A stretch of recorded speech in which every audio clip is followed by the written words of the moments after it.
100페이지 갑니다. 자, 균형가격과 균형량의 변화. 균형이라는 용어가 나왔으니까 용어부터 해결하고 가셔야 되겠다. 그지?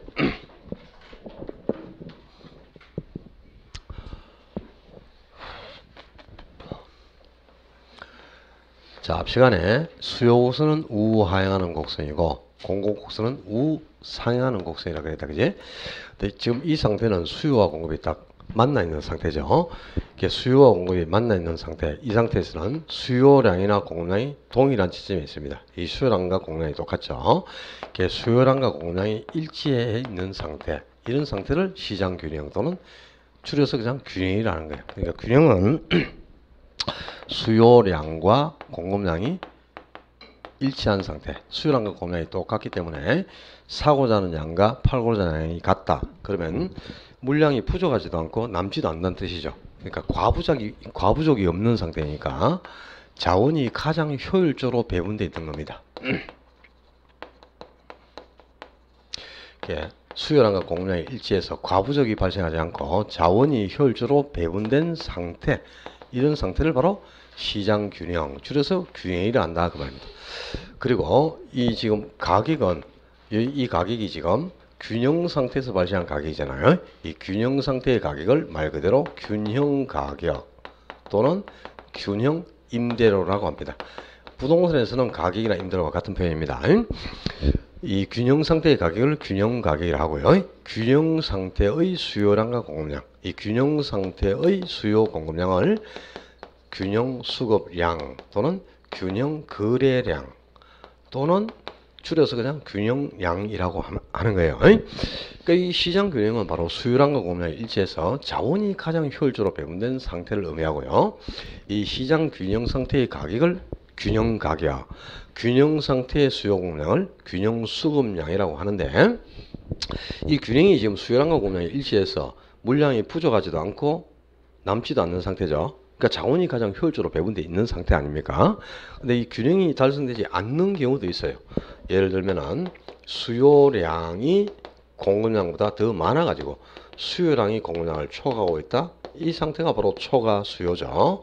또 반대로 수요량이 공급량보다 더 적어서 공급량이 수요량보다 더 많아요. 그러면 공급량이 수요량을 초과하니까 초과 공급이 되는 거죠. 근데 초과 수요가 발생했다는 말은 물량이 턱없이 부족하다는 뜻이지. 사고자 하는 양이 팔고자 하는 양보다 더 많으니까 물량이 부족한 거죠. 풍기 현상이 나타난다는 뜻이고요. 그리고 초과 공급이 발생하면 공급량이 수량보다 더 많으면 물량이 남아돈다는 뜻이죠. 팔고자 하는 양이 사고자 하는 양보다 많으니까, 그지? 그러면 재고가 넘쳐난다 이런 뜻이죠. 초과 수요가 발생하면 물량이 부족하기 때문에 소비자들이 구매 경쟁을 하겠죠. 그죠?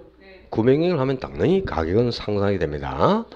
그리고 반대로 이제 초과 공급이 발생하면 물량이 남아도니까 공급자가 판매 경쟁을 하게 돼 있어. 그럼 가격은 하락하는 요인이 됩니다. 자, 기억할 포인트. 초과 수요가 발생하면 가격은 상승하고 초과 공급이 발생하면 가격은 하락한다. 이거 먼저 정리해 두고, 이 수요량과 공급량이 불일치하게 되면 물량이 부족하거나 남는 상태가 됩니다. 그지? 자, 수요량과 공급량이 일치해서 물량이 부족하지 않고 남지도 않으면 자원이 가장 효율적으로 배분이 되죠. 근데 수요량과 공급량이 불일치하면 물량이 부족하거나 남는 상태가 되기 때문에 자원이 효율적으로 배분되지 못합니다. 그지?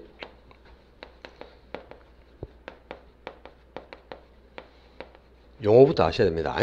수요량과 공급량이 일치해서 자원이 효율적으로 배분된 상태를 시장 균형이라고 그랬다. 그럼 수요량과 공급량이 불일치하기 때문에 자원이 효율적으로 배분되지 못한 상태는 시장 불균형이 아니고 시장 실패라고 한다. 자, 이 단수를 먼저 기억하셔야 돼요. 용어를. 다음 주에 가면 정책론에서 246페이지인가 있을 거예요. 시장 실패 나올 건데요. 오늘 용어를 기억해 놓을까요? 수요량과 공급량이 불일치해서 자원이 효율적으로 배분되지 못한 상태, 이런 상태를 시장 실패라고 한다.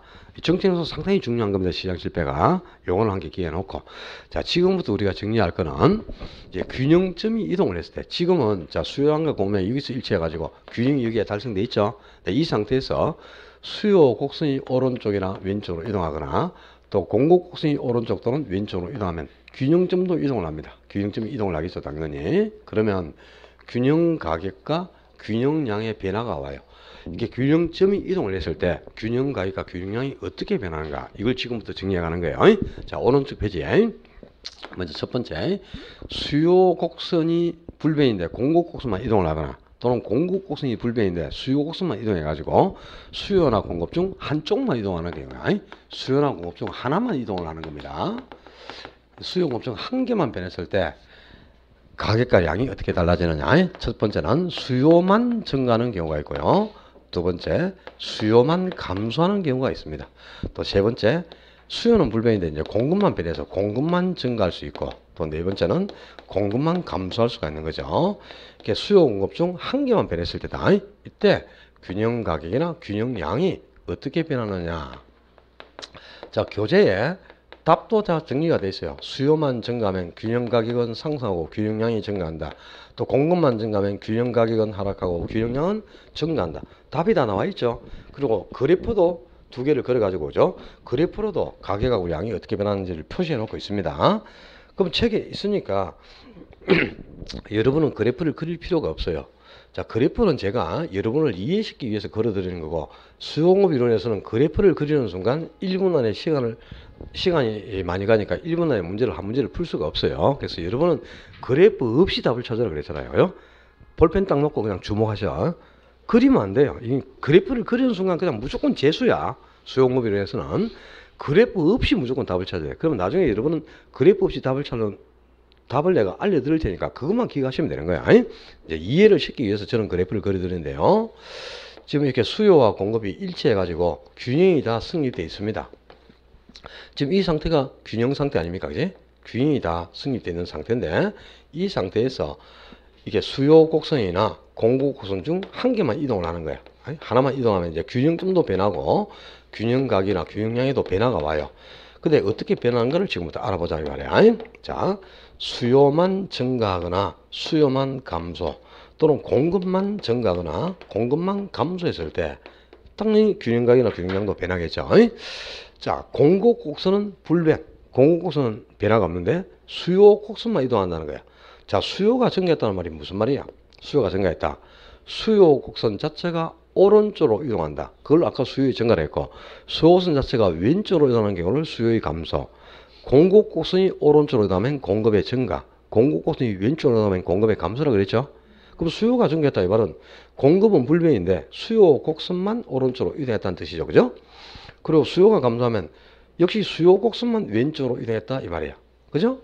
또 공급이 증가하면 이 수요 곡선은 불변인데 공급 곡선만 오른쪽으로 이렇게 이동했다. 공급이 증가한 거죠. 또 공급 감소는 공급 곡선만 왼쪽으로 이동한다는 뜻이다. 그지? 자, 수요만 증가하면 이제 수요 곡선만 오른쪽으로 이동을 하게 되는데, 수요 곡선이 오른쪽으로 이동하니까 수요가 증가해서 수요 공급이 여기서 일치하고 있죠. 그러니까 균형점이 여기서 이쪽으로 이동을 했단 말이야. 그러니까 가격은 요 수준에서 요만큼 상승을 합니다. 그리고 균형량도 여기서 요만큼 증가를 했죠. 그러니까 수요가 증가하면 가격 상승 양도 증가네.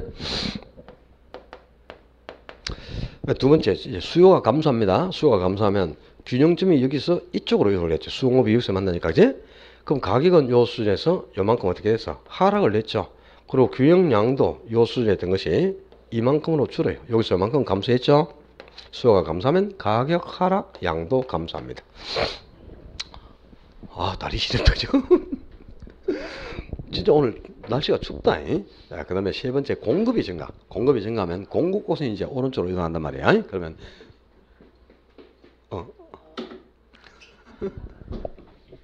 이거 진짜 막 닭살이 돋아. 진짜 그죠? 오늘 바깥 날씨가 진짜 추운 거예요 이게. 보기보다. 예?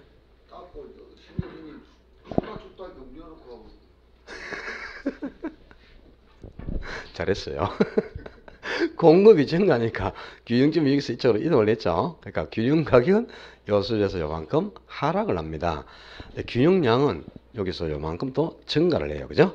자, 공급이 증가하면 가격은 하락하고 양은 증가하는 걸 알았습니다. 공급이 감소하니까 균형점이 여기서 이쪽으로 이동을 했다. 그럼 가격은 요 수준에서 요만큼 어떻게 상승을 했고, 균형량은 이만큼 감소하는 걸 알았죠?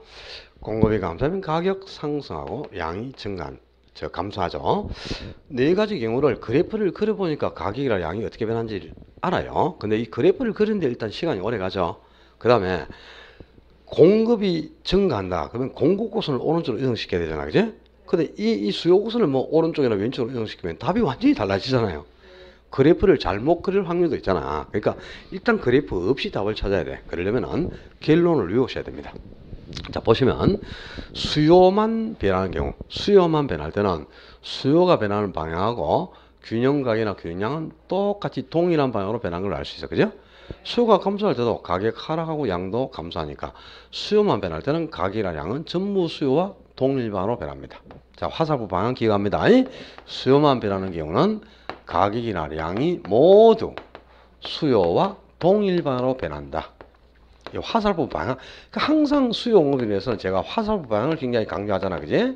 아까 우리가 정상제와 열등제, 대치제와 보완제를 구분할 때도 정상제는 소득과 수요가 동일 방향, 열등제는 소득과 수요가 반대 방향, 그리고 대치제는 두 제와의 가격과 수요가 동일 방향, 보완제는 가격과 수요가 반대 방향. 이게 항상 화살표 방향, 이 방향을 가지고 답을 찾아야 돼.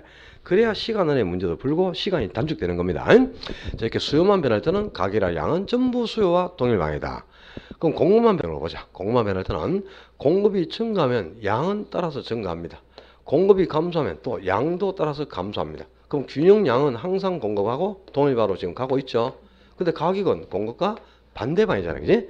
자, 공급만 변하는 경우는 균형량은 공급과 동일방향으로 간다. 항상 양은 동일방향이에요. 근데 균형 가격은 공급하고는 반대 방향이다. 자, 빨리 외웁니다. 화살표 방향을.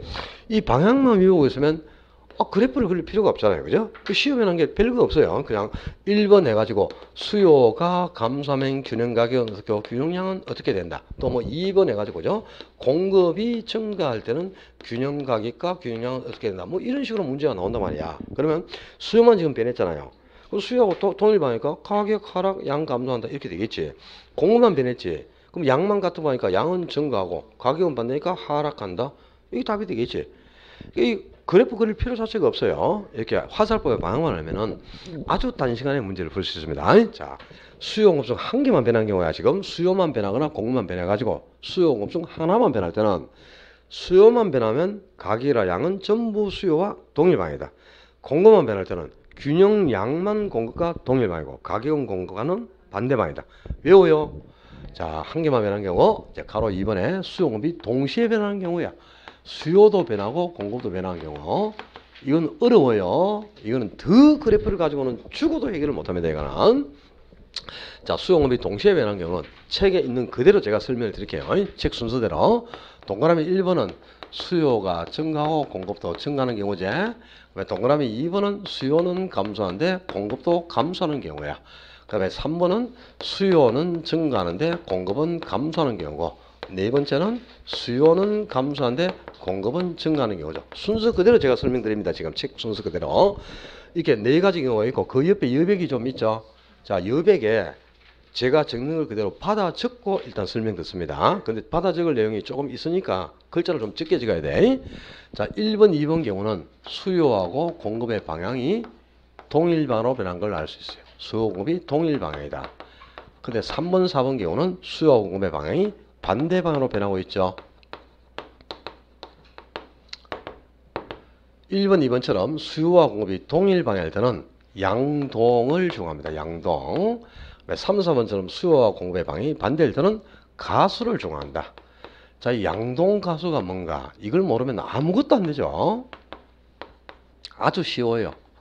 양동이라. 자, 1번하고 2번처럼 수요와 공급의 방향이 지금 동일해요. 동일할 때는 뭐? 양동을 중요한다. 양동. 양동이란 양은 동일방으로 간다는 뜻입니다. 양은 이 균형량은 반드시 수요하고 공급의 방향하고 동일방으로 간다 그 말이에요. 그러니까 양은 동일방으로 움직이니까 양동이라는 거예요. 그럼 수요와 공급이 동시에 증가하면 양은 수요 공급하고 똑같이 증가한다는 뜻이라. 양은 동일방이 되는데 가격은 어떻게 되냐? 알 수 없다는 뜻이. 왜 가격은 알 수 없느냐? 가격은 상승하는 경우도 있고 하락하는 경우도 있고 불매되는 경우도 있어요. 그래서 어떻게 될지 알 수 없다는 뜻입니다. 그다음에 3, 4번처럼 수요와 공급이 반대방이다. 지금 반대방이잖아요. 그러면 가수를 정하는 거야. 가수란 가격은 수요를 따라간다는 뜻입니다. 그러니까 이 균형 가격은 항상 수요를 따라서 움직여요. 수요를 따라. 그래서 가격은 수요를 따라가니까 가수라고 한단 말이야. 그럼 가격은 이 수요하고 똑같은 말로 언제나 수요를 따라서 움직이는 거야. 수요를 따라 움직이는데 양은 어떻게 되느냐? 알 수 없다는 뜻이다. 그러니까 양은 증가할 수도 감소할 수도 불변할 수도 있어요. 그래서 어떻게 변할지 알 수 없다 그런 뜻입니다. 자, 여기까지 일단 적어놓고 설명 듣습니다. 빨리 적어라. 다 적었어요? 자, 이제 설명 들어요. 자, 1번 경우 보자. 1번. 1번 경우는 수요가 증가하고 공급도 증가하는 경우에 균형가액과 균형량이 어떻게 되느냐. 그럼 수요, 뭐야, 왜 이러나? 미쳤구나. 아, 손이 얼어가지고요. 증가. 지금 수요도 증가하고 공급도 증가했어요. 그죠? 그럼 수요하고 공급의 방이 동일하지? 그럼 뭘 중하라 그랬지? 양동. 동일방면 무조건. 동자도 같이 들으니까 외우기도 쉬워. 동일하면 양동, 반대하면 가수. 양동이 뭐야? 양은 수요가 동일바로 간다 이 말이야. 동일바니까 반드시 양은 증가합니다. 양은 동일바로 가니까. 그럼 양은 반드시 증가하는데 가격은 어떻게 되느냐? 알 수 없어요. 왜 알 수 없느냐? 가격은 상승할 수도 있고 하락할 수도 있고 불비될 수도 있어요. 세 가지 경우가 다 나오니까 알 수 없다는 뜻이에요. 그럼 이제 이렇게 되어 있죠. 수요와 공급이 동시에 증가하면, 수요와 공급이 동시에 증가하면 균형량은 증가하고 균형 가격은 알 수 없다. 그게 답이라. 그래도 되고, 또 수요와 공급이 동시에 증가하면 균형량은 반드시 증가하지만 균형 가격은 상승할 수도 하락할 수도 불변할 수도 있다. 이 세 가지가 다 나오니까 알 수 없다 이런 뜻이에요. 오케이? 자, 그럼 두 번째 경우 2번은 수요가 감소하고 공급도 감소했을 때 균형가격과 균형량이 어떻게 되느냐. 그럼 이 2번 경우도 지금 수요하고 공급의 방이 동일하잖아요. 그죠? 뭘 중하라? 동일방이면 양동이라니까 반대면 가수고 양동이니까 양은 수용업하고 동일방으로 반드시 감소한다 이 말이에요. 수용과 동일방으로 가니까. 그럼 가격은 알 수 없다. 그러니까 가격은 상승할 수도 하락할 수도 불변할 수도 있다 이렇게 되겠네. 그지? 왜 세 번째 경우는 수요는 증가하고 공급은 감소하는 거예요. 이때 균형가격과 균형량이 어떻게 되느냐. 그럼 이 세 번째 경우는 수요하고 공급의 방이 반대죠. 반대다. 뭘 적용? 가수. 가격은 수요를 따라가니까 반드시 상승하는 거야. 가격은 수요를 따라 가니까 반드시 상승하고 균형량은 알 수 없어요. 그럼 양은 또 증가하는 경우도 감소하는 경우도 불변일 수도 있어요. 그래서 알 수가 없다는 뜻이라. 네 번째 경우 수요는 감소하고 공급은 증가할 때 균형가격과 균형량이 어떻게 되느냐. 그럼 이것도 역시 수요 공급의 방향이 반대죠. 그럼 뭐 가수 가격은 수요를 따라간다. 수요를 따라가니까 반드시 하락해요. 가격은. 그지? 그리고 양은 알 수 없다. 그럼 양은 또 증가하기도 감소할 수도 불변할 수도 있다. 이런 뜻이네. 그지? 자, 이렇게 1, 2번처럼 수요와 공급의 방이 동일해요. 뭘 적용? 양동. 양동이란 양만 동일바로 간다. 양은 반드시 수용과 동일바로 가요. 양은 반드시 수용과 동일바로 갑니다. 그리고 가격은 알 수 없다는 뜻이야. 3, 4번처럼 수요와 공급이 반대방이다. 반대방향 가수를 정하여라. 가수. 가격은 수요를 따라간다. 그러니까 가격은 반드시요 수요를 따라서 움직여요. 가격은 반드시 수요를 따라가요. 그리고 양은 알 수 없다 이 말입니다. 양동가수가 뭔지 알았어요? 자, 이거는 지금 이런 그래프가 아니에요. 이거는 그래프 그리는 것도 별거 없어요. 근데 요 한 가지 문제를 해결하려면 이거보다 훨씬 복잡한 그래프를 3개씩 그려야 돼요. 그러니까 그래프를 3개를 그려봐야 요런 답이 나오는 걸 알 수 있는 거야. 이 답이 나오는 걸. 근데 그래프 3개를 그리기도 시간도 많이 가지만 제대로 그리지를 못해요, 여러분들이. 그러니까 절대 그래프로는 답을 해결할 수 없다 이 말이야. 양동가수로 해결을 해야 되는데 제가 이거 다 설명하려면 그래프 12개 그려야 되겠죠. 그럼 오늘 뭐 4시 반에 점심 먹으러 가야 되는데 다 해드릴까? 근데 한 개는 설명을 드려야 안 되겠네. 인간적으로. 그죠? 교재에 여러분이 그래프가 4개가 나와 있죠. 네. 그래프 4개가 그려지는데 그 그래프 한 개가 3개 그래프를 모아둔 거예요. 그러니까 실제는 그래프 4개가 그게 12개 그래프를 그려 놓은 겁니다. 그 그래프 봐도 뭐 뭔지 모르겠지. 거의 저거 모를 것 같은데 저것만 외우면 안 되니까. 이거면 되죠. 저것만 외울게요. 머리 아프게 칠판 손도 시간하지 말고 저것만 열심히 외울게요. 그래도 너 증명은 해보여야 되잖아요. 왜 이런지 증명은 해봐야 알죠. 그죠? 내가 한 개만 예를 들어 4개 다는 아니고 내가 하나만 설명드릴게요. 몇 번 해드릴까? 1, 2, 3, 4 중에 몇 번 설명드려줄까? 1번 해드릴까요? 좋아요. 1. 어? 3번? 그 간단한 1번, 3번 간단하지 않아요. 똑같아요. 다 4개씩, 3개씩 그려야 돼. 그 여성 레이디 퍼스트 그러죠, 그냥? 레이디 퍼스트. 3번. 근데 내가 3번 해주는데 여러분들이 이제 앞으로 조심해야 될 게 있어요. 자, 우리가 항상 시험 칠 때죠. 모르면 3번 찍어라. 옛날에 그랬지. 그거는 중고등학교 다닐 때야. 왜냐니까 중고등학교 다닐 때는 사지선행이잖아요. 사지선행은요. 모르면 3번을 찍으면 맞을 확률이 70%입니다. 우리는 좀 긴 거. 근데 우리는 긴 거 찍어도 안 돼요. 지문이 길다고 다 답이 아니에요. 우리 시험은 오지선행이에요. 오지선행. 그럼 출제자가 지문을 다 읽게 만드는데 일단 목적이 있습니다. 그래야 시간 낭비가 되거든. 그러니까 오지선행은 3번의 답이 많은 게 아니고요. 주로 4번 아니면 5번에 더 많은 답이 배치됩니다. 그래 지문을 다 읽게 만들 거 아니야. 역대 시험을 쭉 분석해 보잖아요. 4번, 5번에 가장 답이 많아요. 이유가 있는 겁니다. 그죠? 그냥 모르면 3번 찍어라. 3번 찍지 마. 작년에도 제가요. 우리 계산 문제가 10문제가 나와. 10문제가 나오는데 이 계산 문제를 출제하는 출제위원이 있잖아요. 그럼 그 출제자가 어떻게 구성되는지를 보고 그 사람 성향이 1번의 계산 문제를 답을 많이 배치하는 사람도 있고요. 4번이나 5번의 계산 문제 답을 많이 배치하는 성향이 있는 출제위원도 있습니다. 그럼 출제위원 구성이 어떻게 되느냐에 따라 몇 번 답을 찍게 할까 예측이 되잖아요. 그죠? 작년에 제가 1번을 찍으라 그랬거든요. 1번을.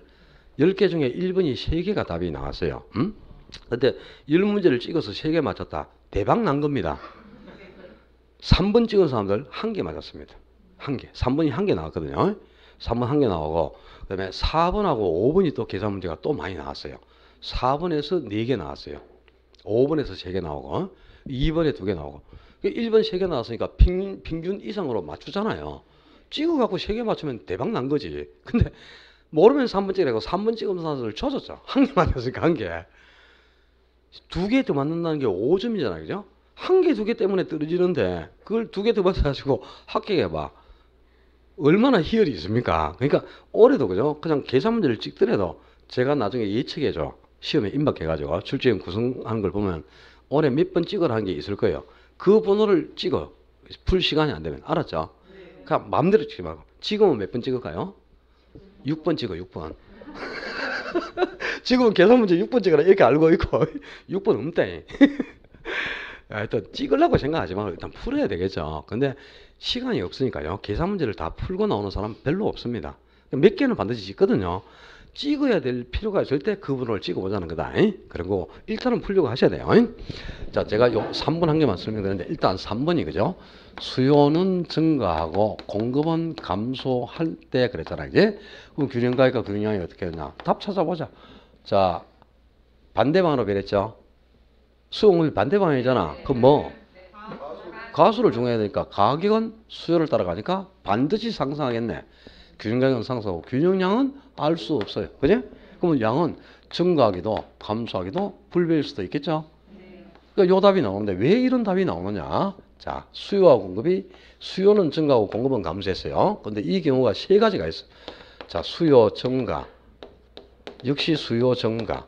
세 번째, 역시 수요 증가. 수요는 다 증가했어요. 근데 공급은 감소하는 거야. 공급 감소, 공급 감소, 공급 감소. 다 수요가 증가하고 공급은 감소했죠. 그런데 수요 증가가 공급 감소보다 큰 경우가 있어요.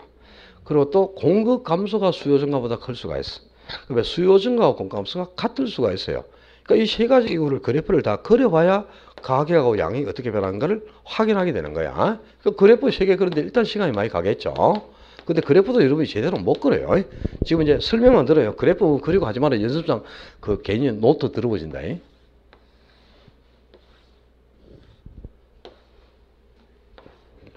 그래프 그리기도 어렵습니다, 여러분들이. 그러니까 이 3개 그래프를 한꺼번에 합쳐서 한 개로 그려놨으니까 더 이해가 안 되겠죠, 여러분들은. 그죠? 자, 이게 지금 균형이 성립돼 있죠. 물론 그 제가 그려놓은 겁니다. 제가 쓴 책이니까, 그죠? 근데 아예 그래프를 그리지 말라고 일부러 그리 해 놓은 거야. 그러니까 이거 보라고요. 지금 균형이 다 성립돼 있잖아요. 그럼 자, 첫 번째 경우부터 해결해 보자. 첫 번째 경우는 수요 증가하고 공급이 감소했는데 수요는 많이 증가했고 공급은 조금 감소했죠. 그죠? 그럼 자, 수요가 증가했다면 수요 우선이 오른쪽으로 이동하는 거야. 수요 증가했어요. 수요 많이 증가했죠. 공급 감소는 공급 우선이 왼쪽으로 이동하는데 공급은 조금 감소했어. 그러니까 공급은 조금 감소했습니다. 공급이 감소한 것보다 수요 증가가 더 크죠. 그러니까 균형점이 여기서 이쪽으로 이동을 했네. 그럼 자, 가격은 요수에서 요만큼 어떻게 됐다? 상승. 양은 여기서 요만큼 증가를 하네. 그지? 첫 번째 경우는 가격은 상승하고 양이 증가했습니다. 자, 두 번째 경우는 역시 수요 증가하고 공급이 감소하는데 수요는 조금 증가했고 공급은 많이 감소했다는 뜻이죠. 공급 감소가 더 크니까. 수요 증가했어요. 수요 조금 증가했습니다. 공급 감소합니다. 공급은 많이 감소했습니다. 공급 감소가 수요 증가보다 크죠? 그러니까 균형점이 여기서 이쪽으로 이동을 했고 가격은 요수에서 요만큼 상승, 양은 여기서 요만큼 감소하네. 그지? 가격은 상승하고 양이 감소했습니다. 세 번째는 역시 수요 증가하고 공급이 감소하는데 수요 증가와 공급 감소가 똑같다는 뜻입니다. 그지? 그럼 자, 수요 증가합니다. 수요 요만큼 증가했어요. 공급 감소합니다. 수요가 증가한 거 똑같이 수요 증가 이쪽 똑같다고 치자. 폭이 똑같다. 그 균형점이 여기서 일로 이동했고 가격은 요수에서 요만큼 상승했어. 양은 똑같아. 양은 변화가 없어. 그러니까 세 번째는 가격은 상승하고 양은 분리되는 걸 알았어. 자, 그래프 3개 그려봤다. 그랬더니 전부 수요는 증가, 공급은 감소인데요. 균형 가격은 반드시 상승하고 있습니다. 그죠? 근데 균형 양은 증가하는 경우도 있고 감소하는 경우도 나왔고 분리되는 경우도 나왔죠. 그래서 세 가지를 합쳐보니까 가격은 반드시 상승하고 양은 세 가지가 다 나오니까 알 수 없다 이 말이에요. 그러니까 그려보니까 이제 요 답이 나왔죠. 근데 이 답을 찾는데 지금 이 그래프를 3개 그렸다. 그려서 답을 찾을래 안 찾을래? 지문이 5개면 그래프 15개 그려야 되는데 그죠? 한 문제 푸는데 7분 걸립니다. 7분. 응? 찍기는 왜 찍습니까? 아, 양동가수를 알면 10초면 답을 찾는데 찍기는 왜 찍어요? 양동가수를 알면 수요가 증가하고 공급이 감소했잖아요. 전부 다. 그러면 반대 방향이니까 가수. 가격은 수요 따라가고 양은 알 수 없다. 이 10초면 답이 나오는데 뭐 이 난리를 왜 떨어? 그지? 절대 이거는 그래프를 그릴 수가 없죠. 알겠죠? 그래프를 그리면 안 된다는 걸. 무조건 외워. 이 양동가수 얼마나 멋지게 만들어줘요. 아우 참네. 이렇게 좋은 걸 이건 여러분은 양동가수가 얼마나 좋다는 걸 모르죠 지금. 제가 이 양동가수 이 공식 만드는데 그지? 하루 이틀에 만든 게 아니고 3년 걸렸어요. 이 법칙을 만들어낸대요. 실제 진짜 이 제대로 된 공식한 게 만들어내는 것도 공부를 안 하면 안 됩니다. 연구를 해야 되고요. 여러분을 시간을 단축시키기 위해서 진짜 3년 걸려서 공식한 게 만들어낸 건데 이걸 안 써보면 안 되겠지. 써먹어라. 자, 수요공급이 동일반이다. 양동. 양은 반드시 수요공급과 동일반으로 가요. 그러나 가격은 알 수 없다 이 말이고 수요공급의 방향이 반대예요. 가수. 가격은 수요를 따라서 가고 양은 알 수 없다 이 말이에요. 아주 쉬워요. 이거는 이제 없어도 돼. 원리를 설명했으니까 없어도 되죠. 칠판이 없으니까 지워요. 반드시 양동가수를 끼워놓고 다른 학원 다니는 사람한테 얘기하지 마라. 진발이 특허품이 이러 양동가수. 여러분 수업 들어보면 특허품이 여러 개가 나옵니다. 제가 만든 특허가. 자, 수요공급이 동시에 이제 변하는 경우 네 가지 경우를 설명드렸고, 그 다음에 가로 3번하고 가로 4번, 요 가로 3, 4번은 탄력성의 크기에 따라서 균형점이 이동했을 때 균형가격과 균형량이 어떻게 변하는가? 탄력성과 균형의 이동인데 이 부분은 지금 설명하지 않아요. 지금 설명하지 않고 아직 탄력성을 정리를 안 했기 때문에 이제 이번 시간에 탄력성 하겠죠. 그럼 탄력성이 끝나고 나면 3월에 가서 내용은 설명을 드릴 건데요. 이 부분도 역시 그래프를 가지고는 해결할 수 없어요. 수용업이론은 그래프를 그리는 순간 1분 안에 죽어도 한 문제를 풀 수가 없어요. 그러니까 그래프 없이 답을 찾아라 그랬지. 그러려면 역시 이것도 결론을 외우셔야 돼. 자, 일단 104쪽에 104페이지에 그 위나 아래에 여백이 있습니다. 그죠? 그 여백에 네 가지 포인트를 메모해 두시고 설명은 3월에 가서 들으시면 돼요. 자, 일단 메모해 둬요. 첫째, 수요가 완전 탄력이거나 공급이 완전 탄력이다. 완전 탄력이다는 항상 가격이 불변이 됩니다. 완전 탄력이다는 언제나 가격이 불변입니다. 그리고 두 번째, 수요가 완전 비탄력이든 공급이 완전 비탄력이든 완전 비탄력이다는 거래량이 항상 불변이야. 량이 언제나 불변이 됩니다. 그리고 세 번째, 균형 가격, 이 가격은 탄력이 아니고 비탄력. 가격은 비탄력적일수록 무조건 변화가 크게 나타나요. 그러니까 변화가 크다는 말은 상승할 때도 크게 상승하고 하락할 때도 크게 하락한다는 뜻이에요. 언제? 탄력이 아니라 비탄력일수록입니다. 그리고 반대로 이제 거래량은요 또 탄력적일수록 량은 탄력적일수록 변화가 크게 나타납니다. 자, 이 네 가지 포인트도 역시 여러분이 그래프를 그려서 해결하려고 하면 이 그래프 이런 거 그릴 줄도 몰라요. 그려봐야 그리지도 않아. 1분 안에 그리지도 못하고. 그러니까 이것도 반드시 결론을 외워서 문제를 해결해야 돼. 자, 일단 적어놓고 이 지금 탄력성과 균형의 이동은 반드시 1년에 한 문제가 나옵니다. 그리고 29회 같은 경우는 두 문제가 나왔어요. 요것만 가지고. 그 정도로 비중 있게 달아요. 근데 이것도 역시 그래프로는 해결을 못하고 탄력성을 배워야만 정리가 되니까 설명은 3월에 해드립니다. 3월에 해드리는데 일단 여러분은 책을 보실 필요는 없어. 가로 3번이나 가로 4번에 있는 내용은 우선에 책을 보지 말고 그냥 덮어둬요. 제가 3월에 가서 설명 드릴 테니까 공부도 단계별로 하는 거지 뭐 1, 2월에 다 가르친다고 뭐 이해하는 것도 아니잖아 지금. 그지? 지금 설명하는 것도 소화시키기가 어렵지. 이 공부 단계가 있어. 또 5월에 가서 알려주는 것도 있어요. 그리고 문제풀이 할 때 7, 8월에 알려주는 것도 있고 그래 1, 2년 질질 끌고 가는 거야. 그렇지 뭐 1, 2월에 다 해줘 보면 3월부터 안 나오잖아. 그죠? 우리 1년 봐야 돼요. 조급하게 서두를 필요 없어요. 다 해드릴 테니까. 자, 균형의 이동이었고 108페이지 갑니다. 108쪽 탄력성으로 갑시다. 자, 이 탄력성은 원래 어떤 물체에 자극을 주면 그 물체가 반응을 해. 근데 이 반응 정도가 얼마나 크게 나타나느냐 그걸 측정하는 지표가 탄력성인데 우리가 배워야 될 거는 역시 수요의 탄력성과 공급의 탄력성이고요. 탄력성도 수요와 공급의 탄력성이 따로 있는데 공급의 탄력성은 중요하지 않아요. 수요의 탄력성에서 90% 이상 역시 출제하고요. 수요의 탄력성만 여러분이 정리를 하면은 공급의 탄력성은 수요를 공급으로 단어만 바꾸면 됩니다. 똑같아. 그러니까 공급의 탄력성은 공부할 게 없다는 뜻이라. 그래서 수요의 탄력성을 정확히 정리하셔야 되는데 자, 수요의 탄력성은 종류가 아주 많아요. 근데 통상적으로 우리가 수요의 탄력성이라고 할 때는 수요의 가격 탄력성을 줄여서 그냥 수요의 탄력성 이렇게 표현합니다. 수요의 가격 탄력성이란 가격이 변할 때 수요량이 얼마나 많이 변하는가를 측정하는 거예요. 그러니까 분모 문제 바뀌면 안 돼. 분모가 가격의 변화율, 분자가 수요량의 변화율. 그러니까 이 분모에 있는 가격이 변할 때 분자에 있는 수요량이 어느 정도 많이 변하냐. 가격보다 수요량이 많이 변한지 적게 변한지. 이 수요량의 변화가 어느 정도 나타나는지를 알아보는 척도가 수요의 탄력성인데요. 자, 첫 번째 탄력성을 읽는 요령부터 알아야 됩니다. 거기 동그라미 1 줄칩니다. 탄력성이란 가격의 변화율에 대한 수요량의 변화율 또는 수요량의 변화율을 가격의 변화율로 나눈 값이다 그랬죠. 줄 쫙 쳐놓고 설명드려. 자, 이걸 읽을 때 그죠? 우리가 분자부터 읽으면 이 분자에 있는 수요량의 변화율 이것을 분모에 있는 가격의 변화로 나눈 거죠. 요놈 나누기 이거잖아. 그지? 그럼 자, 분자부터 읽으면 탄력성이란 수요량의 변화율을 가격의 변화율로 나눈 값. 무엇으로? 수요량의 변화율을 가격의 변화율로 나눈 값입니다. 을이 분자에 로가 분모에 붙는 거다. 조사가 달라지면 큰일 나죠. 분모부터 읽을 때는요. 분모에 대한이라는 용어를 붙여. 대한. 그러면 탄력성이란 가격의 변화율에 대한 수요량의 변화율. 이렇게 읽어야지. 수요량의 변화율에 대한 가격 변화율. 그러면 분모문자를 뒤집었죠. 큰일 나요.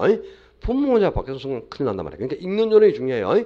줄 쳤잖아 지금. 탄력성이란 가격의 변화율에 대한 수요량의 변화율 또는 수요량의 변화율을 가격의 변화율로 나눈 값. 알았죠? 두 번째, 2번 줄 친다. 탄력성은 정성적 지표가 아니고 정량적 지표다. 세 번째, 탄력성은 수요의 가격 탄력성은 절대값으로 표시하니까 음수는 나올 수가 없고 양수만 있다. 자, 세 개 줄쳐놓고 이제 설명 듣습니다. 자, 봐라요. 탄력성은 가격이 변할 때 수요량이 얼마나 변한가를 측정하고 있죠.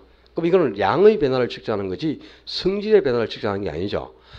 양의 변화를 측정하는 지표를 정량적 지표, 성질의 변화를 측정하는 지표를 정성적 지표라고 하는 거예요. 근데 이거는 성질이 아니라 수요량, 양이 어느 정도 많이 변한가를 측정하니까 정량적 지표에 해당한다. 정성적 지표가 아니고.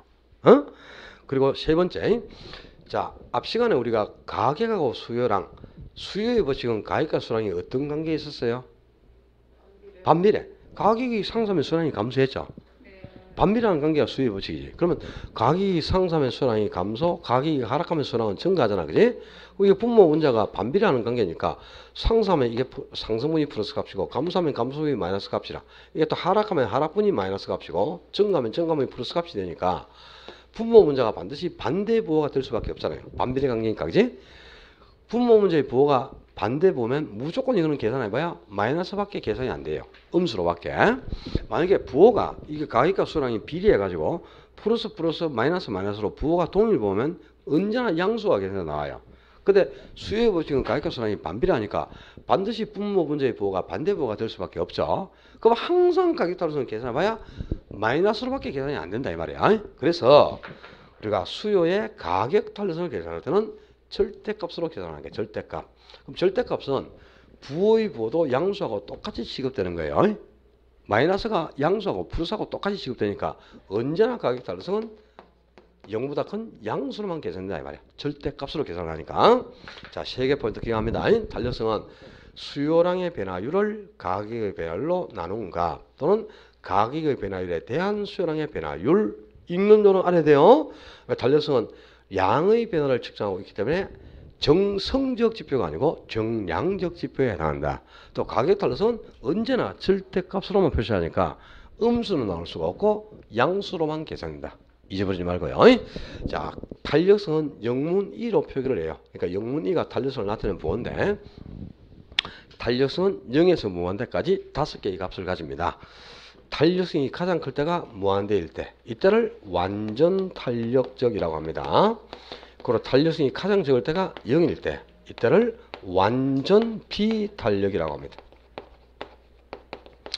그리고 탄력성이 1이 되는 경우, 탄력성이 1이 될 때를 단위 탄력적이라고 합니다. 단위 탄력. 그리고 탄력성이 1보다 큰 경우도 있고요, 1보다 적은 경우도 있어요. 1보다 클 때를 탄력이라고 하고요, 1보다 적을 때를 비탄력적이라고 한다. 자, 탄력성은 0에서 무한대까지 이렇게 5개의 값을 가졌는데 앞에 마이너스가 붙은 건 없죠. 절대값으로만 표시하니까 양수로만 계산되지 음수는 나올 수가 없다 그랬잖아요. 그치? 그래서 항상 이렇게 0에서 무한대까지 양수로만 5개 값을 가지는데 탄력성이 무한대라는 말은 거지. 이 분모에 있는 가격이 조금만 변해도 수요량은 무궁무진하게 무한대까지 변한다는 뜻이라. 가격을 그러니까 1원만 변화시켜도 수요량이 무한대까지 변해버려요. 그럼 값이 무한대가 되죠. 그러니까 완전 탄력적인 경우는 가격을 조금만 변화시켜도 수요량이 무한대까지 무궁무진하게 변해서 수요량의 변화가 가장 크게 나타날 때 그때를 완전 탄력적이라고 하는 거예요. 그다음에 완전 비탄력적인 경우는 탄력성이 0이죠. 그러면 이 분모에 있는 가격을 아무리 변화시켜도 분자의 수요량이 전혀 변하지 않는다는 거죠. 가격을 20% 변화시켜도 수요량이 전혀 변하지 않는다. 가격을 50% 변화시키는데 수요량이 전혀 변화가 없어. 분자가 0이면 값도 0이야. 그지? 그러니까 완전 비탄력적인 경우는 가격을 아무리 변화시켜도 수요량은 전혀 변하지 않는다. 수요량의 변화가 전혀 없을 때를 완전 비탄력이 한단 말이야. 그러면 단위 탄력적인 경우는 탄력성이 1이니까요. 가격이 30% 변하면 수요량도 똑같이 30% 변한다는 거지. 분모 문자가 같아야 값이 1이 되겠죠. 그러니까 가격이 변한 만큼 수요량도 똑같이 변한다. 그런 뜻이다. 그치? 그러면 단위 탄력이 되겠죠. 그리고 탄력적인 경우는 수요량이 더 많이 변해. 가격이 20% 변했는데 수요량이 30%가 변했어. 그러면 이거는 1.5니까 1보다 크죠? 이게 탄력이고, 비탄력적인 경우는 가격이 20% 변했는데 수요량이 10%밖에 안 변해. 그럼 탄력성이 0.5죠. 1보다 적잖아. 그죠? 그럼 비탄력이지. 그러니까 탄력적인 경우는 가격보다 수요량이 더 많이 변한다는 거예요. 비탄력적인 경우는 가격보다 수요량이 적게 변한다는 거죠. 자, 이렇게 탄력성은 가격이 변할 때 수요량이 어느 정도 많이 변한가를 측정하는데 가격을 조금만 변화시켜도 수요량이 무궁무진하게 변해서 수요량의 변화가 가장 크게 나타날 때를 완전 탄력. 가격을 아무리 변화시켜도 수요량이 전혀 변하지 않는 경우를 완전 비탄력. 완전 비탄력. 용어가 바뀌면 안 돼. 가격이 변한 만큼 수요량이 똑같이 변한다. 가격과 수요량의 변화율이 같을 때를 단위 탄력. 가격보다 수요량이 좀 많이 변한다. 탄력. 가격보다 수요량의 변화가 적을 때를 비탄력이라 한다 이 말. 이해됐죠? 자, 이 탄력성의 크기를 먼저 기억하고요. 수요 곡선은 우하향하는 곡선이었어요. 근데 수요 곡선이 수평선이 될 때, 이때가 탄력성이 무한될 때지. 뭐죠? 완전 탄력. 그래서 완전 탄력일 때는 곡선이 어떻다? 수평선. 수요 곡선이 수평선이 됩니다. 그리고 수요 곡선이 수직선일 때가 탄력성이 0일 때예요. 뭐죠? 완전 비탄력. 완전 비탄력이면 곡선이 수직선이 됩니다.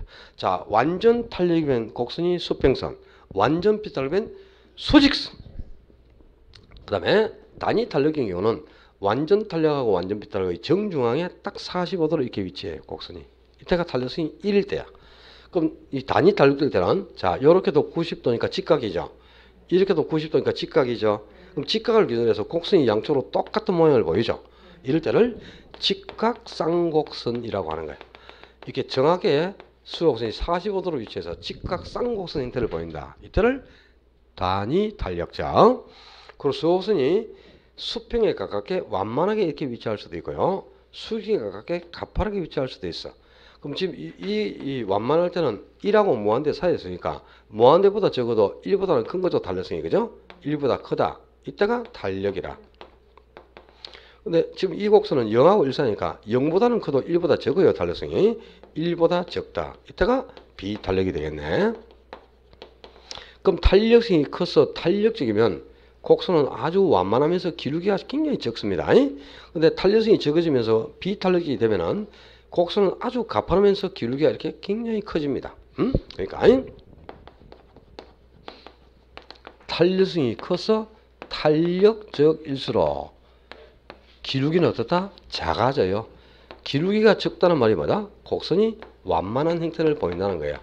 근데 반대로 이제 탄력성이 적어지고 비탄력적이 되면 곡선의 기울기는 굉장히 크게 나타납니다. 기울기가 이렇게 커져요. 기울기가 커지면 곡선이 극경사를 이루고 가파른 형태를 보인다는 뜻이네. 그지? 그래서 항상 탄력적이면 곡선은 어떻다? 완만하고 완경사를 이루고 완만하고 비탄력수록 곡선은 급경사를 이루어서 가파른 형태로 보인다 이 말이야. 탄력줄수록 곡선은 완만, 비탄력수록 곡선은 가파르다. 완전 탄력이면 곡선이 수평선, 완전 비탄력이면 수직선이 된다. 자, 이 수요 곡선의 형태까지를 기억하셔야 돼. 그리고 탄력성이 커질수록 기울기가 적어지잖아요. 그래서 수요의 탄력성과 수요 곡선의 기울기는 반비례 관계에 있다. 여기까지 탄력성의 크기와 특성을 기억해둬야 돼요.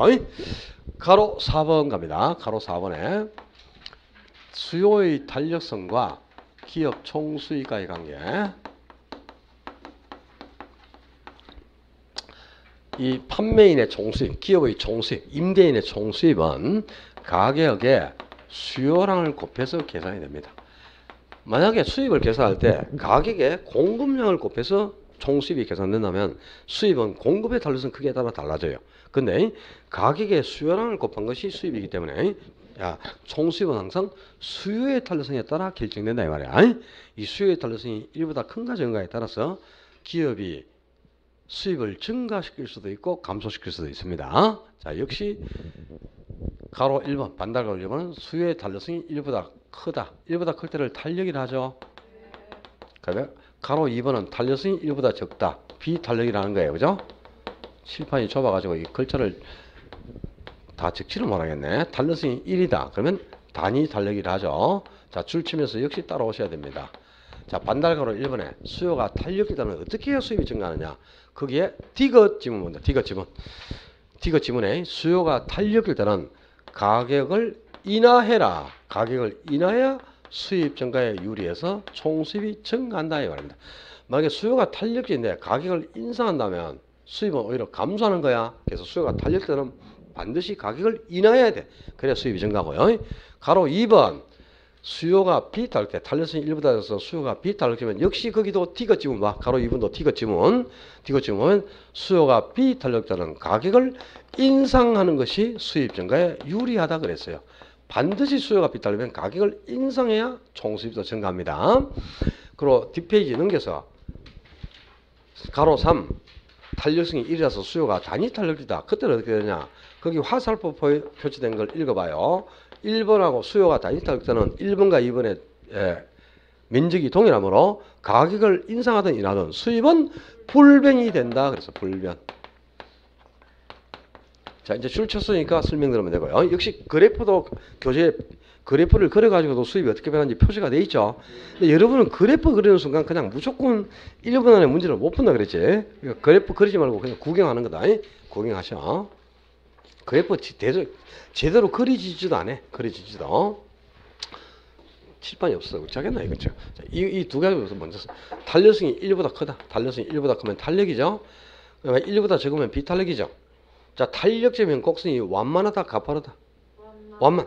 곡선이 완만할 때를 탄력, 비탄력 때는 가파르다 그랬지? 수요곡선이 완만하다, 탄력, 가파르다, 비탄력이에요. 그죠? 자, 수요곡선이 완만해서 탄력될 때는요. 자, 보자. 어떤 물건의 가격이 지금 10,000원이야. 10,000원 할 때는 가격과 수요량이 여기서 일치를 했네.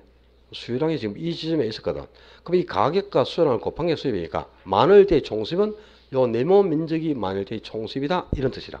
근데 가격을 한 6,000원 정도로 인하를 해보자요. 가격을 인하해 보면 가격과 수요량이 여기서 만나죠. 수요량이 여기 있으니까 그럼 가격하고 수요량을 곱한 요 아래의 네모 면적이 6,000원일 때의 총수입이 되는 거야. 그지? 근데 잘 봐요. 요 B급진 부분은 10,000원일 때의 수입에도 해당하고 6,000원일 때의 수입에도 해당하죠. 그럼 이건 공통수입이니까 이걸 빼버리면 결국 10,000원일 때는 수입이 1번 면적이라 하고 6,000원일 때는 수입이 2번 면적인데 1번보다 2번이 면적이 월등히 큰 거 알 수 있죠. 그러니까 수요가 탄력이다. 탄력이다는 가격을 인하해라. 그래야 수입이 1번에서 2번으로 증가하는 거예요. 만약에 수요가 탄력인데 가격을 인상하잖아요. 그러면 2번에서 1번으로 가니까 수입이 오히려 줄어버리겠죠. 그래서 수요가 탄력이다는 가격을 인하해야 돼. 그래야 수입이 증가한다 이 말입니다. 그럼 수요가 비탄력이다. 자, 가격이 6,000원일 때 수입을 보자. 가격과 수요량이 여기서 만났다. 그럼 이게 이제 6,000원일 때 총수입이죠. 근데 10,000원으로 가격을 인상해 볼까? 가격을 한번 딱 인상해 보면요. 가격과 수요량이 여기서 만나니까 요 앞에 네모 면적이 10,000원일 때 수입이야. 근데 이거는 공통 수입이죠. 6,000원과 10,000원에. 그럼 이걸 빼면 6,000원일 때는 1번 면적. 10,000원일 때는 2번 면적인데 2번이 1번보다 면적이 크지? 수요가 비탄력이면 가격을 인상해라. 그래야 수입이 1번에서 2번으로 증가했네. 그지? 그래프 그러니까 알겠죠? 비탄력이면 가격을 인상해야 수입이 증가합니다. 그러면 단위 탄력 때는 어떻게 되느냐? 요 어쩔 수 없다. 요 한 개 씌우자. 뭐 다 설명드렸으니까 이제 책에 그래프 있잖아. 그럼 수요가 단위 탄력이면 수요 곡선이 어떻다? 정확하게 45도죠. 이 제대로 45도가 안 되면요. 그림이 제대로 안 그려지면 이게 면적도 틀려지니까 그래서 여러분 뭐 그래프를 그리지 말라는 거야. 저도 지금 들들 떨잖아. 잘못 그릴까 봐. 10,000원일 때의 총수입입니다. 6,000원일 때의 총수입입니다. 근데 이거 공통수입이에요. 제대로 그래프가 안 그려지면 안 돼, 이게. 이 공통수입이니까 1번하고 2번 면적이 똑같아야 되는데, 제대로 그래프가 제대로 안 그려졌다, 좁아가지고. 그럼 가격을 인상하든 인하하든 1에서 2, 2에서 1로 가는데, 이 면적이 두 개가 똑같으면 수입은 변화될 수가 없죠. 그래서 수요가 단위 탄력이면 가격을 인상하든 인하하든 수입은 똑같다. 불변이 된다. 그런 뜻이에요. 그래프 그려보면 안 돼. 그래프 그리면 안 된다 그랬지. 이것도 그냥 결론 외우셔야 돼. 뭐 어차피 수용업 이론은 여러분이 결론을 외우고 있지 않으면 문제를 풀 수가 없습니다. 수요가 탄력될 때는 가격을 인하해라. 그래야 수입 증가. 비탄력 때는 가격을 인상해야 수입이 증가합니다. 단위 탄력 때는 가격을 인상하든 인하든 수입은 항상 불변이 된다. 역시 세 가지 포인트 딱 외우고 계셔야 돼요. 자, 가로 5번에 이제 수요의 탄력성 결정령이 가야 되는데 칠판이 없으니까 저 앞을 좀 찍어야 된다. 어쩔 수 없이.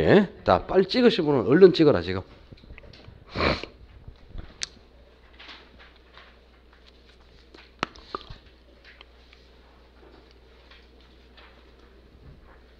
찍어도 되겠어요?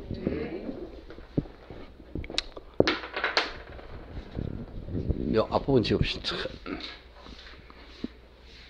그래프 있는 거 그래프 있는 거 필요 없어요. 이런 거는 결론만 아시면 되는 거니까.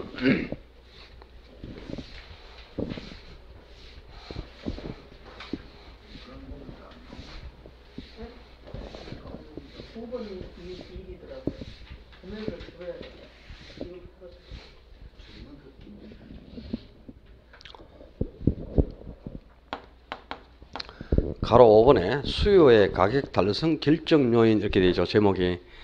그 제목이 수요의 탄력성 결정 요인을 제목을 한번 바꿔보면 여러분이 이해하기 쉽게 제목을 바꿔보면 수요를 탄력적으로 변화시켜주는 요인 이런 뜻입니다. 수요를 탄력적으로 변화시킨다. 그럼 수요를 탄력적으로 변화시켜준다는 말은 수요가 탄력적으로는 가격보다 수요량이 많이 변했어요? 적게 변했어요? 좀 전에 봐라. 이 탄력성의 크기를 정리했잖아요. 가격이 변할 때 수요량이 무궁무진하게 무한대까지 변하면 완전 탄력. 아무리 가격을 변화시켜도 수요량이 전혀 변하지 않으면 완전 비탄력. 가격이 변한 만큼 수요량이 똑같이 변하면 단위 탄력.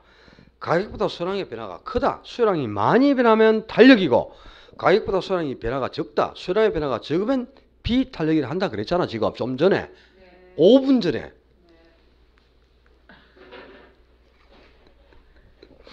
어렵죠? 공부가 그리 만만치가 않아요. 예, 전문 영역을 지금 우리가 다루고 있고, 사회에서 접해본 적이 전혀 없는 거잖아요. 그죠? 이게 한 번 듣고 이해되기가 어렵습니다. 근데 제가 진도를 나가야 되니까 책 한 권을 2달에 다 띄어야 되잖아요. 그죠? 그러니까 이게 안 나갈 수도 없고, 해야 돼요. 그지? 못 알아듣으면 어떡해? 저녁에 다시 와. 야간 수업할 때. 오늘 같은 날, 오늘 수업 같은 경우는 좀 어렵죠? 수업 들은 게 이해가 안 되면 야간 수업을 한 번 더 들어봐요. 머리에 확 꽂힙니다. 그냥 바로. 동영상 듣는 거하고 완전히 달라요. 집에서 동영상으로도 한 번 더 들을 수 있죠. 근데 동영상 듣는 거하고 실제 실강을 듣는 거하고는 완전히 달라요. 주간 야간 수업을 동시에 온다는 건 힘들어요. 매일 올 수가 없어. 근데 수업하는 내용 중에 오늘 주간 수업한 게 진짜 이해가 안 되고, 나는 이해를 하고 예를 썼지만 정말 이해가 안 되고 정리가 안 되잖아요. 야간에 와서 한 번 더 들어봐요. 100% 딱 꽂힙니다.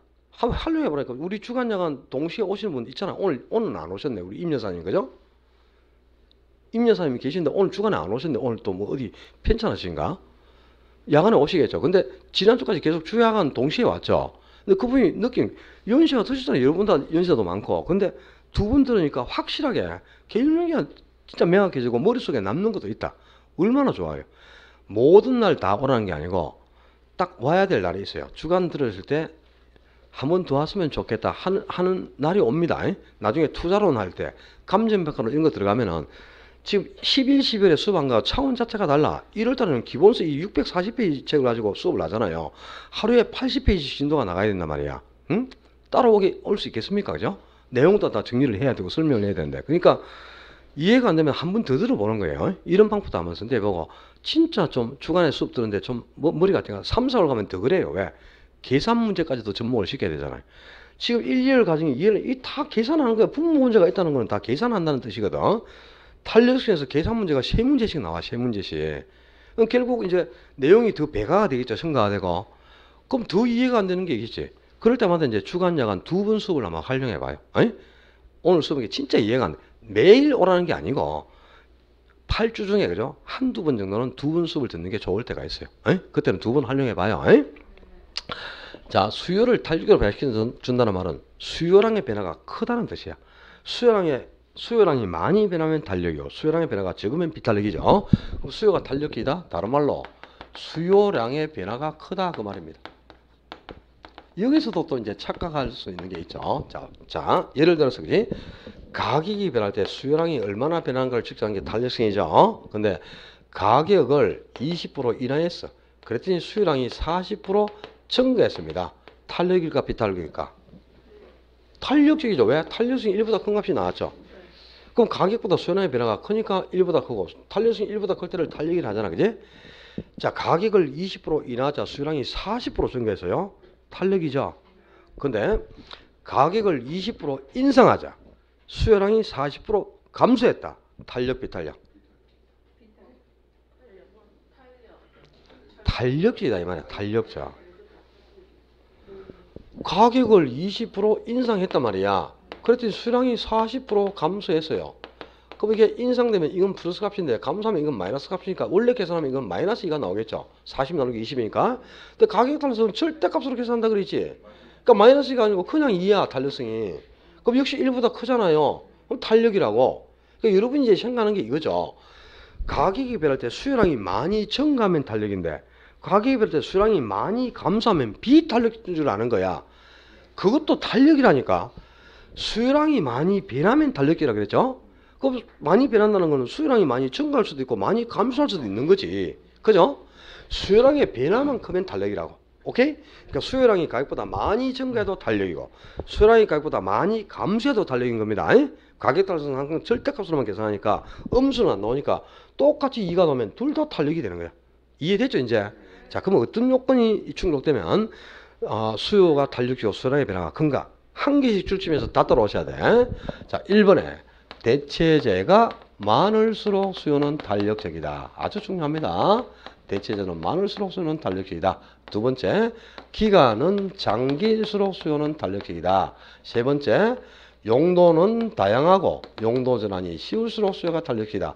역시 그 지문에 보면요. 상업용, 공업용보다는 주거용이 수요가 더 달력적이다.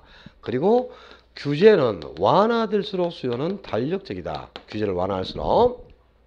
그리고 필수제보다는 사치제일수록, 다른 말로 보면 필수제가 생활필수품, 사치제가 사치품인데요. 생활필수품보다는 사치품일수록 수요가 달력적이다. 생활필수품이 아니고 사치품의 수요가 더 달력적이다. 그리고 개별 수요 곡선보다는 시장 수요 곡선이 수요가 달력이다. 이거 아까 출처쓰니까 알겠지 뭐. 그리고는 전체적으로는 수요가 비달력적이지만 이 규모가 큰 부동산을 용도나 규모에 따라 세분하면 할수록 수요는 달력이다. 세분할수록. 아홉 번째, 소득에서 차지하는 지출 비중이 클수록 수요가 달력이다. 지출 비중이 크다는 말은 소득 수준이 높다는 거야. 그러니까 저소득층보다는 고소득층이 수요가 달력적이다. 그리고 열 번째, 중고주택보다는 신규주택이 수요가 달력이다. 신규주택이 중고보다는 신제품이에요. 그러니까 오래된 제품보다 신제품, 신상품이 수요가 달력적이다. 또 중고주택은 가격이 싸지만 신규주택의 가격이 더 비싸. 그러면 저가품보다는 고가품일수록 수요가 더 달력적이다. 똑같은 말. 자, 일단 줄 다 치고 설명드려야 돼. 수요를 달력적으로 하시는다. 다 중요한 거고 안 중요한 게 없어요. 자, 첫째는 대체재가 많으면 수요는 달력인데 왜 그러냐? 자, 우리 소주 마시러 가가지고 그죠? 참이슬이라는 소주가 있죠. 진로에서 나온가. 근데 참이슬 대신에 먹을 수 있는 대체재는 아주 많죠. 여기 이 호남 분들은 입시에 소주 먹죠. 자, 어디서 입시에 내가 처음 쳐봤거든. 편의점 가면 입시에 있더라고. 입시에. 이게 보혜에서 나온 거더만. 그죠? 이 지역 분들이 먹는 거죠. 저 영남 쪽에 가면 입시에 없습니다. 이런 거. 아니, 취급도 안 합니다. 그지? 또 요 지역에 오면은 저 부산에서 파는 대선 소주에서 파는 시원 소주 있습니까? 없죠. 부산 지역 가면 대선 소주에서 나오는 시원 먹어요. 대구 경북 가면요 금복주에서 나온 참소주 먹습니다. 에? 그리고 울산 경남 가잖아요. 무학 소주에서 나온 화이트 먹어요. 화이트. 또는 무학에서 나온 게 또 좋은데이라고 해서 TV에서 좋은데이 나오는 거 봤습니까? 있어요. 좋은데이 있습니다. 아가씨 쌩 이러면서 나오는 거 있죠. 좋은데이도 있죠. 그리고 소주 또 많습니다. 처음처럼도 있죠. 그리고 충청도 가잖아요. 린 소주 먹습니다. 린. 그리고 지하에서 파올린 소주, 시원 소주. 시원이 아니고 시원 소주가 있어요. 예, 있죠. 하여튼 술이 뭐 이거 외에 또 있죠. 뭐 레몬 소주, 뭐 사과 소주, 지랄 소주, 벨 소주, 별별 소주가 다 있죠. 죄송합니다. 그러니까 참 소주 대신 먹을 수 있는 대체재는 아주 많죠. 그죠? 대체재가 많습니다. 근데 소주가 전부 한 병에 3,000원씩이야. 1,000원씩이라고 치죠. 1,000원. 소주 가격이 1,000원인데 참이슬만 가격을 1,300원으로 인상했다. 가격 몇 프로 상승? 1,000원에서 1,300원이면 30% 상승했잖아요. 그럼 참이슬 가격 30% 상승하면요. 아무도 참이슬 안 사 먹어요. 왜? 다 대신 사 먹을 수 있는 1,000원짜리가 충분히 많이 있는데 뭐하러 1,300원 주고 이거 사 먹을까? 그러니까 전부 1,000원 주고 입시에 사 먹고 시원 먹고 참소주 먹겠죠. 그럼 참이슬 수요량은 큰 프로 감소해버려. 가격은 30%밖에 상승 안 했지만 수요량은요 100% 200%씩 감소해버립니다. 만약에 수요량이 60%만 감소한다고 해도 탄력성이 이보다 훨씬 큰 값이 나오니까 탄력적이 되는 거예요. 그래서 대체재가 많은 상품은 가격을 조금만 인상해도 해당자는 전혀 안 사니까 수요량이 아주 큰 프로 변해버린단 말이야. 그래서 수요량의 변화가 커서 탄력이 된다 그 말이에요. 그죠? 자, 대체재는 많을수록 수요는 달력자.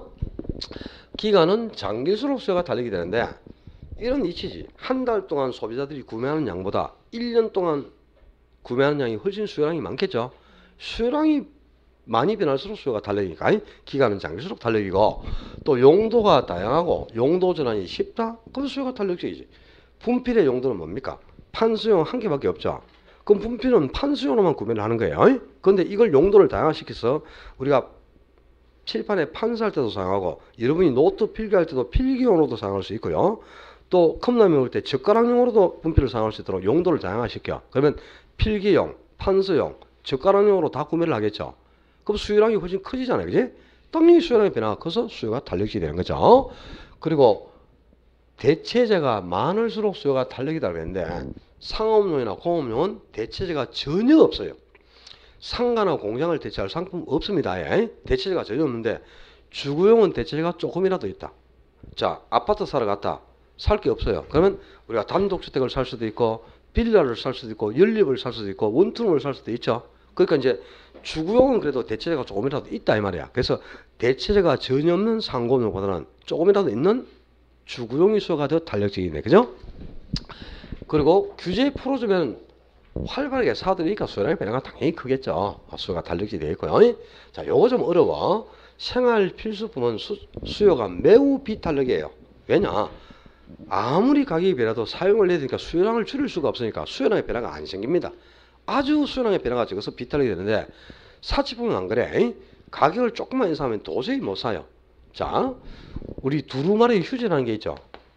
두루마리 휴지. 이게 한 개에 1,000원이었어. 1,000원 하다가 가격을 1,500원으로 인상했다. 그럼 가격이 몇 프로 상승했습니까? 50% 상승했죠. 그러니까 소비자들이 아이고야 두루마리 휴지 가격이 50% 상승했으니까 절대 휴지 못 사겠다. 전부 그냥 손으로 다 닦자. 이래가지고 휴지를 아무도 안 산다. 그럼 수요량이 100% 감소하는 거야.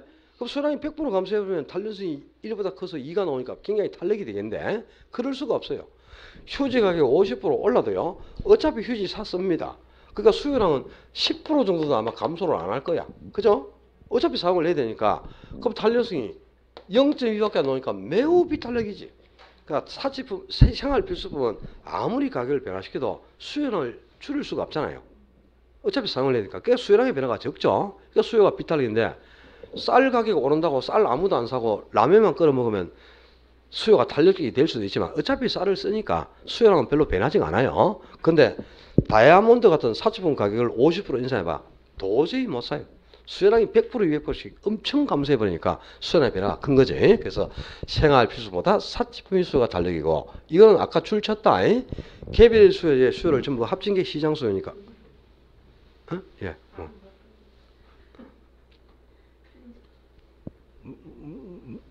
제가 틀렸어요?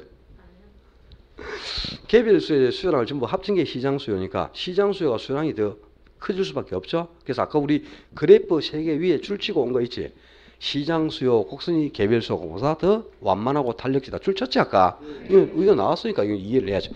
그러면 전체적인 덩어리로 보면 수요가 아주 비탄력입니다. 근데 이걸 이제 세분할수록 수요는 달력이 되는데 이 건물이 지금 몇 층 건물이죠? 4층 건물입니까? 그럼 좋다. 이 4층 건물을 그죠? 건물주가 전체를 그죠? 보증금 10억에 월세 1,000만 원 이렇게 써붙이다고 가정해봐요. 아무도 세를 얻으러 안 와요. 덩어리가 너무 크니까. 근데 이걸 이제 나누는 거야. 세분을 하죠. 층별로 나누고요. 또 1층도 반으로 쪼개고 또 쪼개고 해가지고 그죠? 보증금 2,000만 원에 월세 60만 원 이렇게 써붙여봐요. 금방 세가 다 나가죠. 그러니까 전체적인 덩어리는 워낙 규모가 커서 수요량이 창출이 안 되니까 수요량의 변화가 안 생겨. 매우 비탄력이에요. 근데 이걸 용도나 규모에 따라 나눌수록 세분할수록 수요량의 변화가 커서 수요가 달력이 되는 거고요. 소득에서 차지하는 지출 비중이 크다. 그 말이 뭐냐? 자, 월급 100만 원인 사람하고 월급 1,000만 원인 사람하고요. 똑같이 10%를 지출하면은 100만 원인 사람은 10만 원 지출하는 거죠. 1,000만 원인 사람은 100만 원을 지출하는 거죠. 그럼 지출 비율이 크다는 말이 소득 수익이 높다는 거죠. 소득 수익이 높은 고소득이 구입 능력을 갖추고 있죠. 그럼 구입 능력이 없는 저소득보다는 구입 능력이 있는 고소득이 훨씬 더 많이 구매를 하잖아요. 그러니까 당연히 수요량의 변화. 그래서 수요가 달력이 되겠지. 중고주택하고 신규주택을 똑같이 가격 30% 싸게 해주면 뭐 삽니까 여러분들이? 신규 사지 중고 안 싸잖아요. 그죠? 오래된 제품보다 신제품을 더 선호하죠. 수요량이 신제품, 신규주택이 훨씬 수요량이 커서 수요가 달력이고 또 생활 필수품은 가격이 저가라. 근데 사치품은 고가죠. 근데 사치품이 더 탄력이라고 했지. 중고보다는 신규가 더 비싸잖아요. 그죠? 가격이. 그러니까 신규 주택이나 또는 사치품이 탄력이니까 고가품이 저가보다는 수요가 탄력이 된다는 뜻이죠. 그죠? 자, 이 수요를 탄력적으로 배달시키는 요인은 여러 가지가 있는데 안 중요한 게 없을 정도로 다 중요합니다. 전부 다 기억을 하셔야 돼. 근데 대체재가 많을수록 수요가 탄력이다. 자주 나와요. 그리고 요거 특히 상업용, 공업용보다는 주구용이 수요가 탄력이다. 약방 감소처럼 나오는 겁니다. 이해하기 어려운 게죠. 생활 필수품에 비해서는 사치품이 오히려 수요가 탄력이에요. 이거는 좀 이해가 어렵지만 기억을 해둬야 되겠죠. 그리고 특히 요거 중고주택보다는 신규주택의 수요가 탄력이다. 왜 그러냐? 중고하고 신규하고 똑같이 가격 싸게 해주면 신규 사지 중고 안 사요. 신규 주택이 훨씬 더 수요량이 배라. 그죠? 당연히 수요가 탄력이 되는데요. 이게 왜 중요하냐면은 공급에 가서 이걸 비교해야 되니까 중요한 겁니다. 자, 수요를 탄력적으로 발생시키는 요인이고, 자, 지금까지 우리가 수요의 탄력성을 중요했다. 요건 이제 예드는 거는 이건 지워버립시다. 수요의 가격 탄력성이 중요한데, 수요의 탄력성이 가격 탄력성만 있는 게 아니에요. 두 번째, 수요의 소득 탄력성. 자, 수요의 소득 탄력성은 말 그대로 소득이 변할 때 수요량이 어떻게 변한가를 측정하는 거야. 그러니까 분모가 소득의 변화율, 분자가 수요량의 변화율 이렇게 되겠네요. 이 소득이 변할 때 수요량이 어떻게 변하는지를 측정해 가지고 어떤 재화가 정상재인지 열등재인지 중간재인지를 알아보는 척도가 소득 탄력성이다. 근데 오늘 우리 중간재, 뭐 정상재, 열등재 아까 했잖아 첫 시간에, 그지? 근데 아직까지 개념 구분이 정확히 안 돼 있습니다. 그래서 오늘은 제가 설명은 드리지 않고 그냥 일단 소득 탄력성 공식 유지만 받아요. 분모가 소득 변화율, 분자의 수요량의 변화율이 있습니다. 세 번째, 수요의 교차 탄력성. 이건 또 더 어려운 거야. 소득 탄력성보다. 수요의 교차 탄력성은 두 재화를 놓고 X재의 가격이 변화할 때 다른 재화인 Y재의 수요량이 어떻게 변하는가, 이걸 측정해 가지고 요 X재하고 Y재가 두 재화가 대체재 관계에 있는지 보완재 관계에 있는지 독립재 관계에 있는지를 알아보는 지표를 교차 탄력성이라고 하는데요. 역시 대체재, 보완재, 독립재 배웠지만 아직 개념 구분 정확히 안 돼 있어요, 실제. 그래서 나중에 소득 탄력성이나 교차 탄력성에 대해서는 제가 3월에 언급을 하면 그때부터 정리해도 늦지 않습니다. 이거는 오늘 기여할 거는요. 자, 지금까지 우리가 수요의 탄력성이 수요의 가격 탄력성, 어떻게 하나? 수요의 가격 탄력성, 수요의 소득 탄력성, 수요의 교차 탄력성 세 가지를 지금 예를 들어 드렸잖아요. 수요의 탄력성 세 가지를. 근데 이 수요의 탄력성 세 가지에서 공통점이 한 개 있어요. 분모가 아니고 분자지, 분자. 분자, 그지? 분자에 보면은 이 수요의 가격 탄력성도 분자의 수요량의 변화율이 위치하고 있죠. 그다음에 소득 탄력성도 분자의 수요량의 변화율이 위치하고 교차 탄력성도 분자의 수요량의 변화율이 위치합니다. 그래서 수요의 탄력성은 어떤 탄력성 간에 수요의 모든 탄력성은 전부 분자의 수요량의 변화율이 위치해요. 이 분모 문제가 바뀌는 순간 탄력성이 엉터리로 계산되는 거지. 그럼 재화의 종류도 구분될 수가 없는 거죠. 분모 문제가 바뀌면 안 돼. 그러니까 오늘 딱 기억할 거는 이렇게 기억해. 수요의 모든 탄력성은 분자의 수요량의 변화율이 위치한다.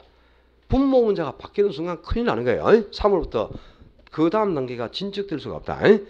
공식만 이렇게 기억하면서, 그죠? 분자의 수요량의 변화가 있다. 이걸 기억해놓고, 자, 수요의 탄력성은 이렇게 세 종류가 있어요. 그럼 이제 공급의 탄력성도 있겠죠? 수요의 가격 탄력성이 가격이 변할 때 수요량이 어떻게 변한가를 측정하는 거였죠? 그러면 수요의 탄력성이 아니고 공급의 가격 탄력성하고 나왔다. 그럼 수요라는 단어가 공급으로 바뀌었지? 그럼 여기서도 수요라는 단어를 공급으로 바꿔주면 돼. 그럼 가격이 변할 때 공급량이 어떻게 변하는가를 측정하는 거. 이게 바로 공급의 탄력성이에요. 수요라는 단어만 공급으로 바꾸면 됩니다. 그리고 공급의 탄력성도 0에서 무한대까지 5개의 값을 가져요. 공급의 탄력성이 무한대면 완전 탄력, 0이면 완전 비탄력, 1이면 단위 탄력, 1보다 크면 탄력, 1보다 작으면 비탄력. 공급 곡선이, 자, 이거는 지금 수요 곡선이었죠. 수요 곡선은 우리가 우하향하는 곡선이니까 이렇게 우하향하는 형태로 그리죠. 근데 공급 곡선은 우상하는 곡선이죠. 공급 곡선이 수평선이다.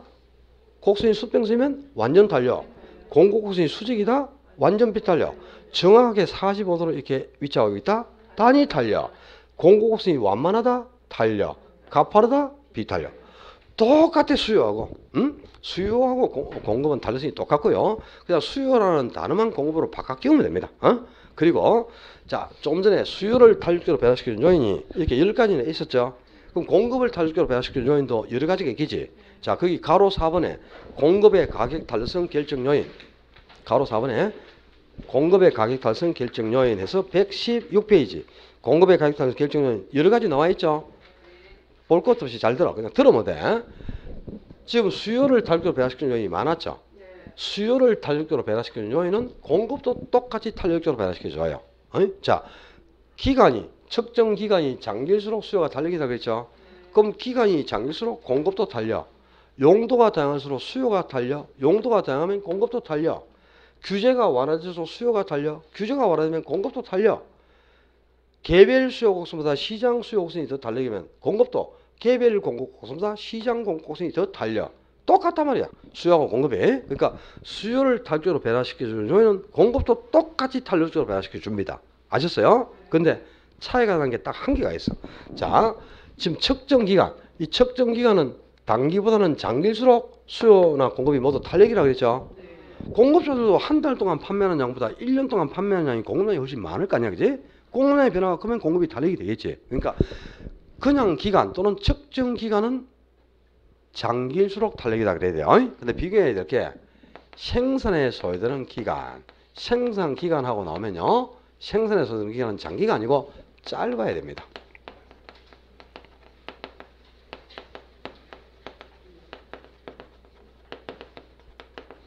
생산 기간은 짧아야 공급이 탄력이 되는데, 자, 봐.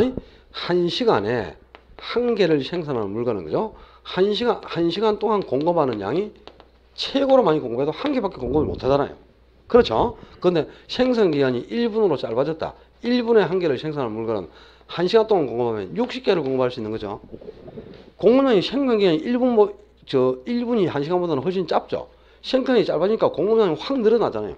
공급량의 변화가 크니까 당연히 공급이 탄력이 되는 거죠. 공급량의 변화가 커야 공급이 탄력적이니까. 근데 생산에 소요되는 기간은 신규 주택은 최소한 1, 2, 3년은 걸려야 돼. 근데 중고주택은 생산 기간이 필요가 없어요. 이미 생산 기간을 거쳐서 공급돼 있는 거잖아. 이미 공급돼 있는 거니까 그냥 팔려고 매각해서 내놓으면 그게 공급이니까 즉각적으로 공급량을 증가시킬 수 있다 이 말이야. 그래서 주택은 생산 기간이 짧은 중고주택이 오히려 공급이 더 탄력적이다 이 말이야. 중고주택, 신규주택보다. 근데 조금 전에 수요는 중고주택보다 신규주택이 수요가 탄력이다 그랬잖아요. 그러니까 수요와 공급의 탄력성이 반대가 되는 게 딱 요거 하나입니다. 자, 요거만 이제 비교해서 기억하셔야죠. 그러니까 다른 거는 수요가 탄력이면 공급도 탄력이에요. 수요를 탄력으로 배달시키면 공급도 똑같이 탄력적으로 만들어져. 그러나 생산 기간, 생산에 소요되는 기간은 짧아야 공급이 탄력이니까 공급은 신규주택보다 중고주택이 탄력이다. 다만 수요는 중고주택보다 신규주택이 탄력이다. 이게 비교돼 있어야 됩니다. 2주 후에 정책에서 나온다. 다음 주에. 다음 주에 나오는데 또 신규가 중고보다 공급이 더 탄력이에요. 이런 소리 하지 마라. 그럼 또 다시 설명해 줘야 되잖아, 내가. 그지? 그죠? 오늘 수요 공급 이론을 다 정리해 봤는데 정리할 거리도 많고, 공부가 만만치가 않겠구나. 오늘 가서 좀 공부를 좀 해야 이게 머릿속에 남겠구나. 이런 느낌이 오죠, 일단. 경제론은 어렵습니다. 그러니까 수업 듣는 것만 가지고는 해결이 어려우니까 빠른 시간 내에, 그죠? 우리 3, 4월 단계를 여러분이 접목시키고 또 더 나은 그게 더 내용이 첨가되는 걸 이해를 하시려면 2월 안에 있잖아요. 2월 안에. 2월까지 가면 좀 늦고, 가급적이면 1월 중으로, 설 끝나기 전까지 있잖아요. 명절 지나기 전까지 수용업으로는 동영상을 통해서 한 번 더 복습을 해 주시기를 당부를 드릴게요. 그래야 좀 머릿속에 보완이 되고 3, 4월 단계가 이해가 될 수 있을 거예요. 오늘 어려운 경제론 한다고 고생 많으시고. 예. 이상한 질문 하나 합니다. 예. 수요가 탄력적일수록 꼭 반드시 좋은 겁니까? 그렇지는 않겠죠. 그리고 아까 전에 음의 숫자가 마이너스를 아파트 값을 20% 오르니까 마이너스 60이 나와서 예. 그러니까 우리가 이거 탄력적으로 냈는데 예. 그러면 가격을 20% 올려가지고 플러스로 냈는데 아파트 수요량이 팍 줄어들고 그거는 그건 안 좋은 거죠. 그러니까 탄력계로 꼭 좋다는 건 아니고요. 이거는 이제 탄력성에서 탄력지다 이 말은 수요량이 많이 변한다는 거거든요. 근데 수요량이 많이 증가하면 좋을 수도 있고 많이 감소하면 안 좋을 수도 있는 거죠. 꼭 탄력적으로 좋다 이건 아니에요. 그건 아니고 가격을 변화시킬 때 수요량이 가격보다 많이 변하냐 적게 변하냐 이걸 측정하는 지표가 달라서니까 그 변화 정도만 우리가 기억을 하는 거지. 뭐 좋다 나쁘다까지를 결합시키면 안 돼. 당연히 안 좋을 수도 있죠. 너무 오래 듣다 보면요. 예. 가만히 있어. 수요의 탄력성을 공부하는데 예. 그 탄력이 좋단 말이야. 나쁘다. 아니죠. 좋다 나쁘다면 좋으면 좋다고 내가 하겠죠. 근데 좋을 수도 있고 안 좋을 수도 있는 겁니다. 그거는 거기까지는 개합시키지 말고요. 오늘 중요한 포인트를 좀 익혀두시고 날씨 많이 추워졌잖아요. 옷 따뜻하게 입으시죠. 이번 주 또 주말에는 조금 풀리다가 내일 모레 풀리다가 다음 주에 또 강추위가 온다 그러더라고. 그러니까 가급적이면 따뜻하게 입으시고 감기 안 걸리게 조심하셔야 되네요. 오늘 금요일이죠. 불금 되시고 즐거운 주말 되시고 다음 주에 건강히 뵙겠습니다. 수고하셨습니다.